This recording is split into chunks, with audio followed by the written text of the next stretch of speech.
This is the Carpigiani LB302 RTX. This particular model is an LB True 2 variant.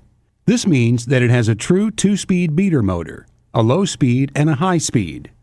This can be used for making gelato, ice cream, sorbet, or granita. The low speed is for making gelato, and the exacto, or high-speed mode, gives a lot more overrun and makes the product fluffier and lighter. The regular models of the LB302, without the RTX and without the True 2, have single-speed beater motors. This machine has a steel door assembly that houses the splash guard and the extraction door. This machine also has an adjustable rack, a water-regulating knob, and a water hose. Parts.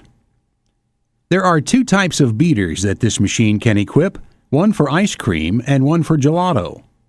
The gelato-style beater is easily recognizable because of its detachable spring-loaded scraper blades. The ice cream beater is solid and has no removable blades. The machine has an integrated washdown hose that uses domestic water to clean the machine. The water is sprayed into the machine through the feeder and collected through the extraction door into a bucket. The full bucket is then carried to a sink and the water is poured down the drain. Health inspectors will frequently ask where the water goes once it has been run through the machine. Simply explain to them that the water is disposed of through a sink and that this machine does not require a floor drain. The knob on the front of the machine is used to regulate the flow of the water from the washdown hose, and is not used to turn the hose on or off. To turn the hose on and off, use the designated button on the display as shown here. Again, do not use the water regulation knob to turn the water flow on and off, as it is not a service knob and it will fail prematurely if used incorrectly. Disassembly, cleaning, reassembly, sanitizing. Now we will start disassembling the machine for cleaning. It is recommended that you prepare a space large enough to easily place each part of the machine. We will start by taking off the door. With both hands, gently lift up on the door. Be careful, as the door is quite heavy. After carefully placing the door on the workspace, we will start the disassembly of the door by using the O-ring removal tool to take the O-ring off of the cam lock, then sliding the extraction door assembly off. Now you can flip the faceplate of the extraction door over and remove its O-ring. Removing the hinge pin from the top of the door will release the splash guard. It is not recommended that you fully disassemble the splash guard, but if it is required that you take off the inner door to the splash guard, do so by gently squeezing on it and lifting it away from the pins. You can now flip over the entire door and take out its large O-ring. Now that the door is fully disassembled, you can start disassembling the beater. Be careful when taking out the beater and use both hands, being sure not to drop the back of the beater onto the wall of the cylinder. Any dents or scrapes on the cylinder wall could cause damage to the scraper blades and further disfigure the cylinder. If it is a gelato-style beater, like the one shown here, you will have to take apart each individual spring-loaded scraper blade and thoroughly clean them. On each scraper, there are two rubber O-rings that secure the springs onto the blades. These will have to be removed. On the back of the beater, there is a beater seal. Remove this and set it aside to be washed as well. When all of the parts have been cleaned and dried, you may reassemble the machine. Start by relubing and replacing the beater seal onto the back of the beater. Then reassemble the springs and O-rings onto each of the scrapers, making sure to relube each O-ring and reinsert them onto the beater.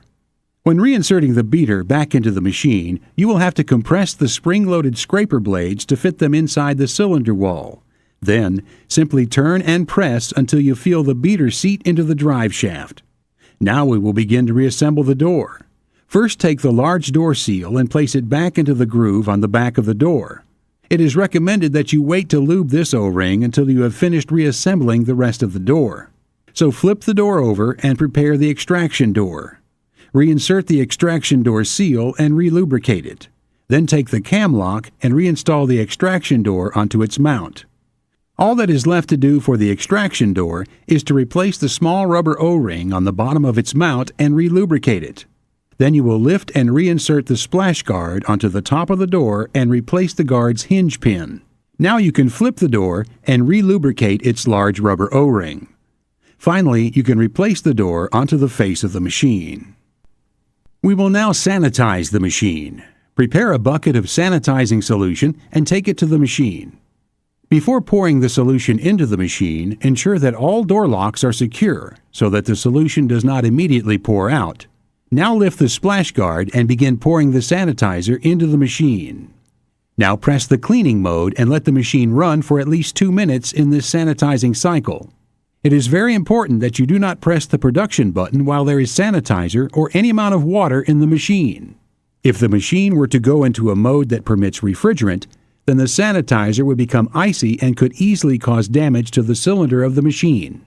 Once the 2 minutes of sanitizing is done, simply pour the sanitizer back into the bucket and take it to a sink for disposal. Production of product.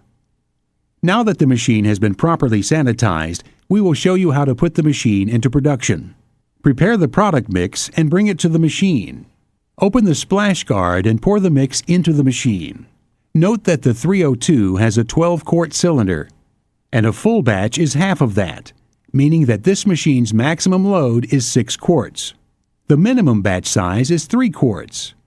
Now that we have loaded the machine with an appropriate level of mix, we will put the machine into production by pressing the production button. Whenever the machine is finished with the production cycle, carefully withdraw a small portion of product and check its temperature. If you are happy with the temperature of the product, then it is time to extract the product. While the machine is still at the end of the production cycle, press the extraction button and lift up on the extraction door. If you see lines in the product from the rods in front of the extraction door, then that is a good indication that the product is at a good consistency. From an operator point of view, the progression lights above the display also serve as a threshold indicator for the consistency of the product.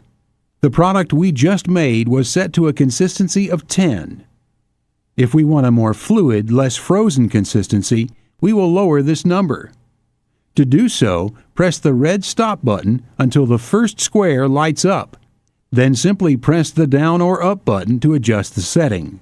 If you wait 10 seconds without pressing anything, the product will go back into standby and the setting will be finalized.